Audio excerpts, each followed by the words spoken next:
Hello বন্ধুরা, আমি একটা রান্নার রেসিপি নিয়ে এসেছি। আজকে রান্না করব কাঁকড়ার একটা রেসিপি দেখাবো আপনাদের। প্রথমে এই কাঁকড়াগুলোকে কেটে নিচ্ছি।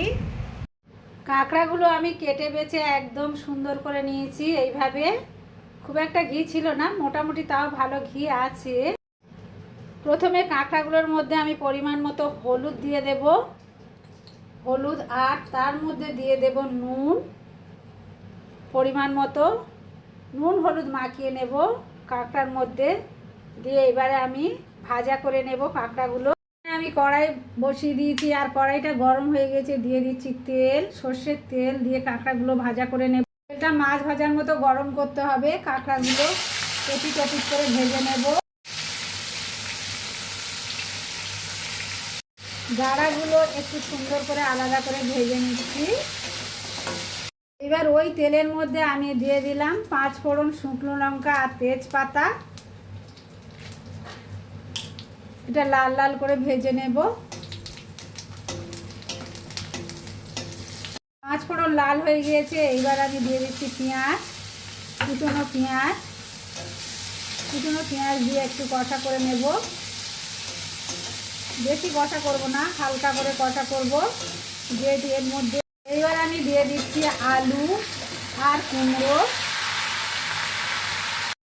কুমড়ো আর আলু দিয়ে ভালো করে কষা করতে হবে। আর এর মধ্যে দিয়ে দেব পরিমাণ মতো নুন।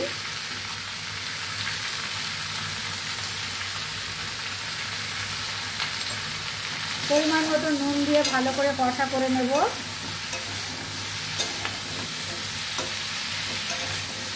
এবার এর মধ্যে আমি দিয়ে দিলাম পরিমাণ মতো হলুদ দিয়ে আবার সুন্দর করে কষা করতে হবে।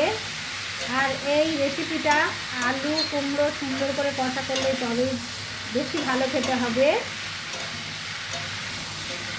এবার এর মধ্যে আমি দিয়ে দিলাম টমেটো। টমেটো দিয়ে একটু ভালো করে কষা করে নেব।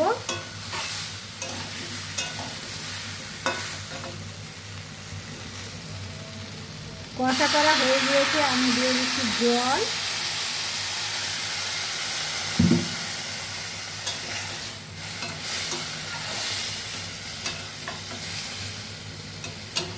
এবার আমি ঢাকা দিয়ে দেব। এই যে ঘিটা ছিল, এটা নুন হলুদ মাখানো এক সাইডে আমি দিয়ে দেব।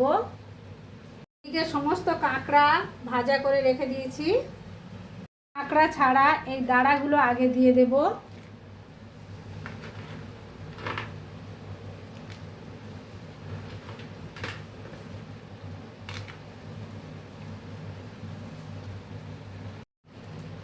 এবার একটু ফুট ধরলেই কাঁকড়াগুলো এখানে দিয়ে দেব।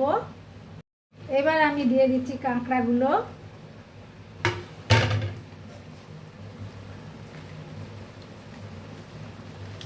কাঁকড়াগুলো একটু ঝোলের মধ্যে দিয়ে দিচ্ছি।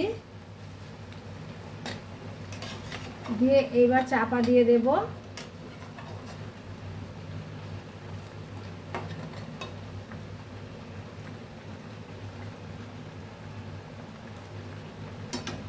কুমড়ো আলু সব সিদ্ধ হয়ে গিয়েছে আর আমি দিয়ে দিলাম ধনে পাতা ওপর থেকে।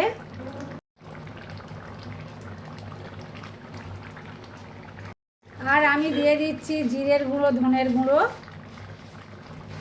একদম শেষে আমি দিয়ে দিচ্ছি সানরাইসের সাই গরম মশলার গুঁড়ো।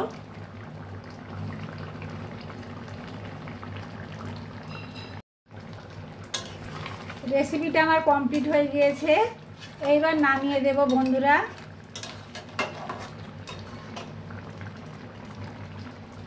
কুমড়োটা খুব মিষ্টি ছিল, তাই আমি এখানে চিনি ব্যবহার করিনি। যদি মিষ্টি না কুমড়ো হয় তাহলে চিনি দেবেন, তাহলে আরও বেশি ভালো লাগবে।